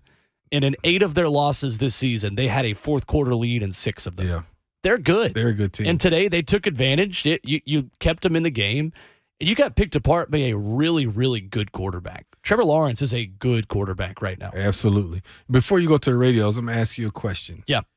Is there an offense in the National Football League that you can think of right now that you would poach, whether they're a quarterback guy that's ready to move the level or something? Is there an offense in the National Football League that you look at and you like, I like what they do? I hope, that would be somebody that should come to Nashville.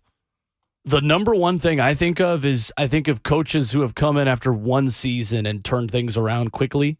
And I start with what Mike McDaniel and the Miami Dolphins have done this year. That would be one. Miami. Mm-hmm. Now, the difference is that team has athleticism and speed at the wide receiver position. They got a 4x1 national U.S. national team. You're speaking my language. You know I'm a track guy. Yeah, come on, they man. have got what Coach Dave McGinnis affectionately always calls, they got a 4x100 meter relay team. Yeah, come on, man. That's different now. We had former NFL general manager Randy Mueller on our show on Ramon, Kayla, and Will this week, and he said, he was the Miami Dolphins general manager when Nick Saban was there. Well, he's been a general manager, worked with Nick Saban in Miami. And he said, the thing that kept Nick up at night when he was in the NFL was not a running back. It was not even necessarily a quarterback. It was one thing, and it was those speedy guys on the outside. He said, if you gave the most elite coach a game plan that is the hardest to come up with a plan against on defense, it's speed on the edge. Mm-hmm. And while the Titans have some good athletes, Titans have the best running back in the National Football League. Titans have a rookie wide receiver in Traylon Burks, who I think can be really, really good. But he's still not a burner. They lack that burner, that speedy, just, hey, I'm going to one-on-one and just run right past you. I got you. And take the top off the defense. Yeah. And that would be the perfect marriage for Derrick Henry that this team desperately needs that it does not have right now. And A.J. Brown, maybe not the cheetah speed, but he's effective in how he gets vertical. So I can see why people are like he was a good compliment to Derrick Henry. Absolutely. And the jury's still out with Traylon because he was trending that way, right, before this last concussion. But offensively, I like that one. I like Miami. But, again, it's hard to make that comparison based on the personnel, right? But you like it. I like what the Rams have done over the last probably 4 or 5 years. Sure. I tell you what, if you look at even Tannehill's skill set and then his backup, what's Baltimore doing? Right. Why is that so effective? Greg Roman. Yeah. That's right. So, I don't know who's the next up-and-coming type. And we're talking like Downey's gone. I don't even mean I'm not trying to push this man out the door, man. Sure. I know how hard it is to get these jobs, but I'm just curious to see even with the college, what y'all think? Who do you think? What offenses you see out there in National Football League, you're like, oh, I like this offense. What about the Cowboys offense? Yeah. Right. That one too. Yeah. I mean, it's true. Kellen Moore over there, who is my doppelganger in the NFL, by the way. Yeah, he is. That's your guy. That's my doppelganger. Yeah, I know. 615-737-1045. We take our final break. We've got 30 more minutes here tonight before Westwood One's coverage of Sunday Night Football begins after us. And we go rapid fire on the phones after this. As much reaction as we've got time for in our final 30 minutes. When we come back tonight on Titans Talkback, presented by League Company on 104.5 The Zone.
Just about 20 more minutes of phone calls left on this edition of Titans Talkback, presented by Lee Company.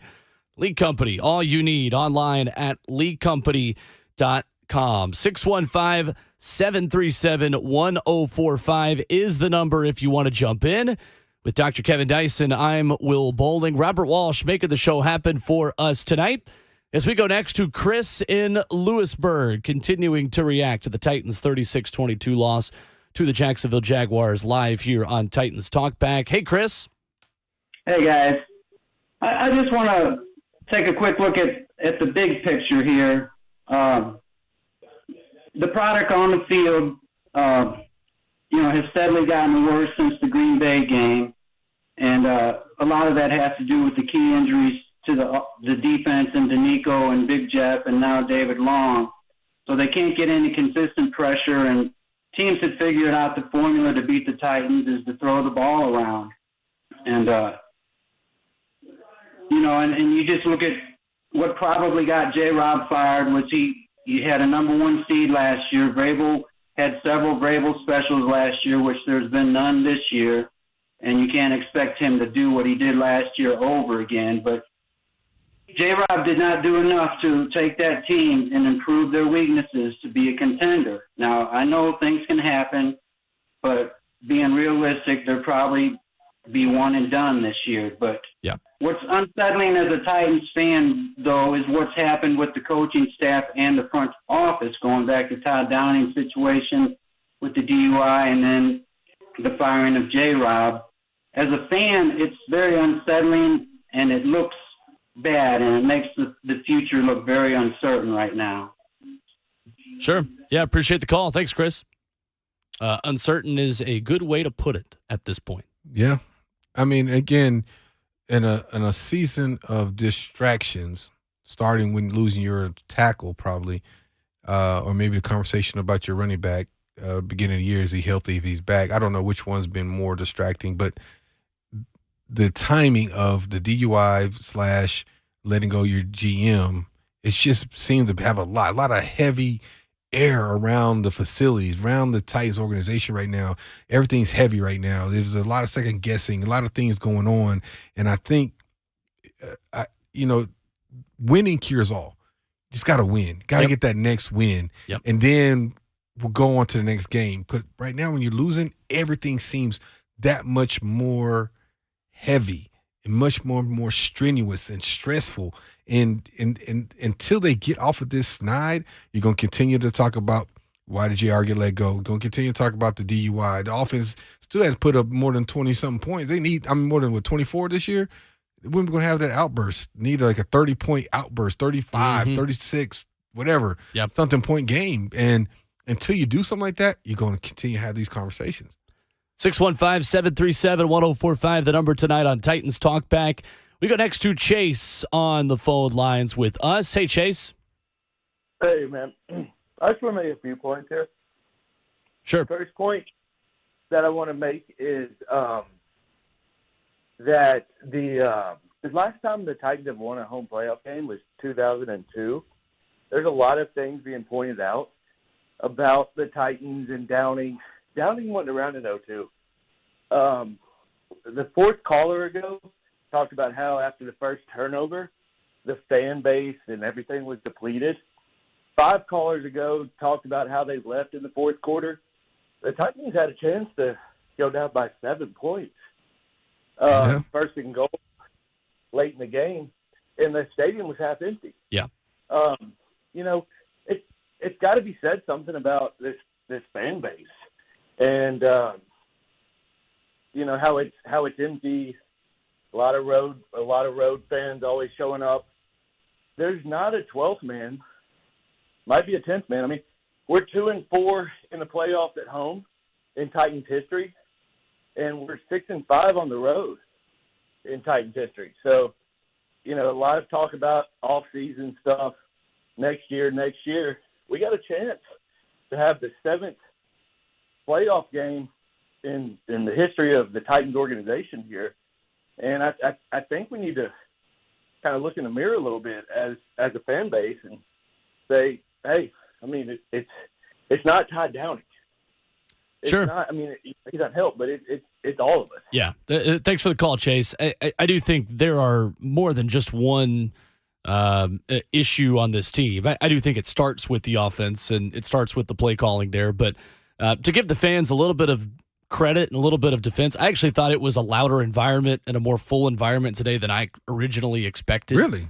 Coming into the game. I think my expectation was so much higher. Yeah. I don't know why it was, but I looked around like, ooh, it's kind of today. It emptied out quickly. Yeah. And again, when you have a team that's scored more than 24 points once. Yeah. I mean, I watched the touchdown at the end of the first half, and I told you my reaction earlier on the show.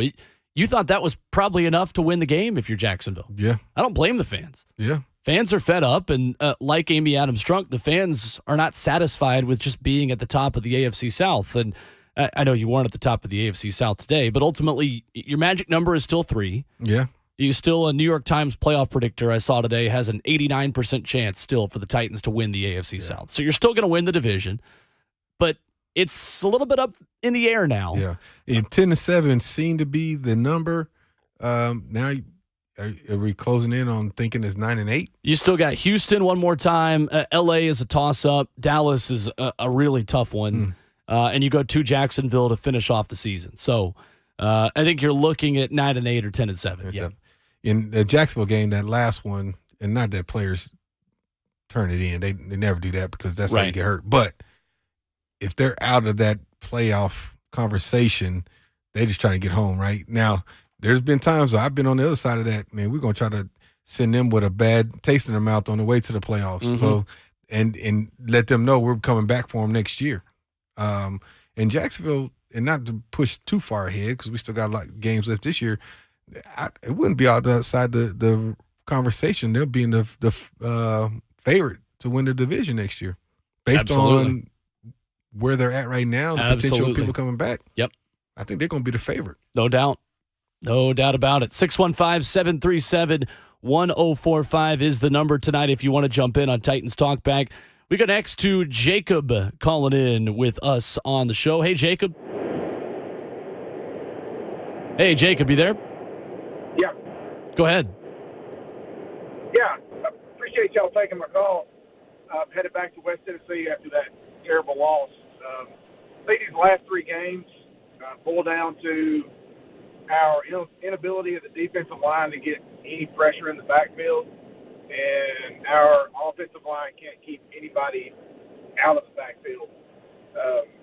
It's been so bad. We've had some guy calling in from Wyoming suggesting Baker Mayfield be a better quarterback than Tannehill. Oof. So what I would like to hear, what hope during this Christmas season of hope, what hope should us as Titan fans have that we can turn this season around, or should we just go off into the season hoping that we're going to tear it down and build something better in the future? Appreciate y'all taking the call. Thanks, Jacob. Hope that I would give you. It's a good question. That's a good question. That is a very good question. Honestly, the hope is that you get healthy. Yeah. The hope is that this team, if completely healthy with everything that's uncontrollable going your way, and that's namely Traylon Burks, Christian Fulton, and Danico Autry. Yeah. If you get those 3 guys healthy, the point we've made all season is that the worst regular season team of the last 4 for the Titans was the one that went to the AFC Championship game. True. Based on record, you're talking. Yeah. Right. And the one that went on the road and beat Tom Brady, beat Lamar Jackson in Baltimore, and then lost in the AFC Championship game despite having a double-digit lead. Yeah, I was going to say, and we had a Kansas 17-point lead. Yeah. And that team ran out of gas. Now, granted, if you make the playoffs, it means you've won the division, which means that you start with a home game. So you're not going to have to go on the road every week in the playoffs again.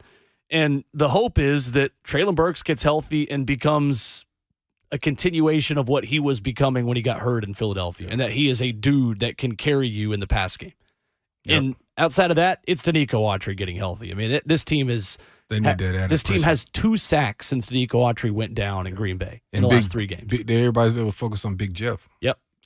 I think, and I'll ask you this: with the 4 games remaining, I don't see them completely crumbling and losing 7.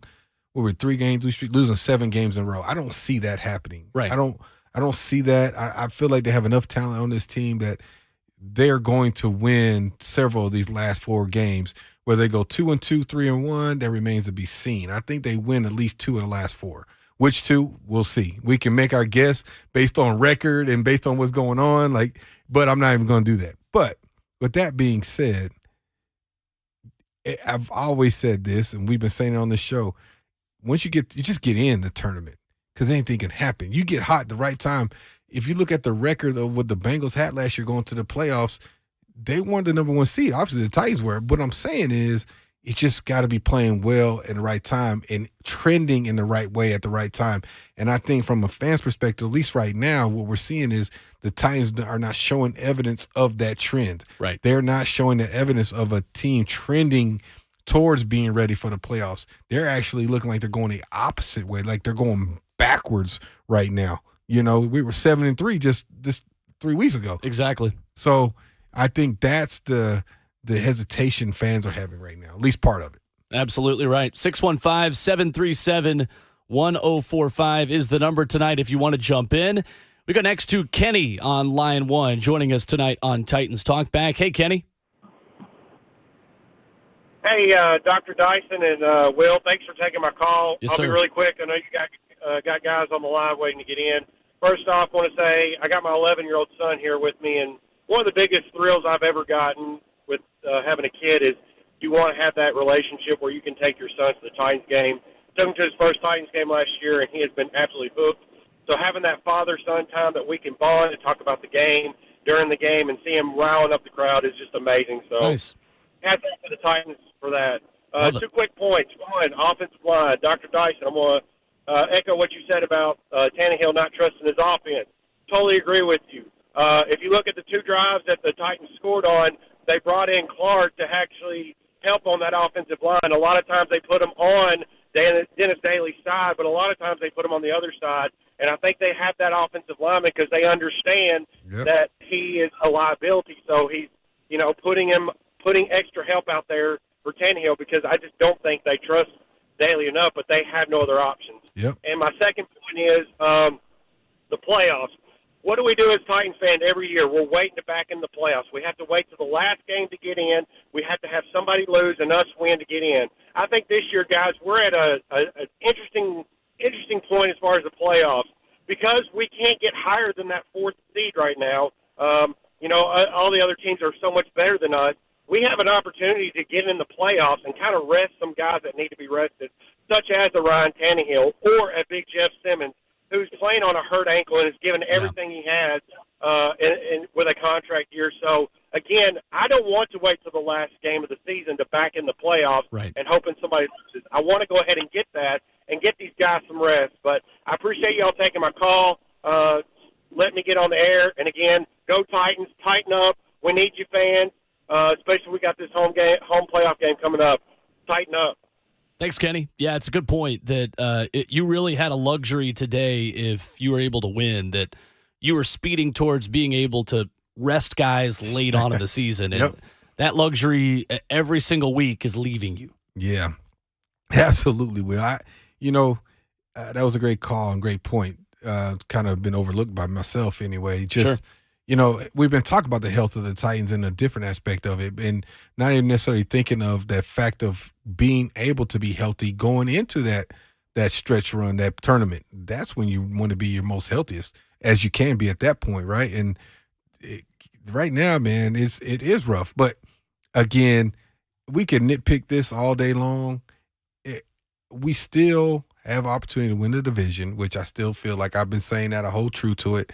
And if I'm wrong, they'll prove me wrong on the field. But I feel like they'll be in the host a playoff game because, the South is a little weak. It's a little down right now. The Colts and Houston are all out of it. Jacksonville, as we saw today, is not a bad football team. They're close to being out of it. Now they go on a win streak here, and they win these last 4 or 5 games. I don't know how many they have left. If they win these themselves, that can be a very interesting conversation at the end of the year. And then it could be what the caller said.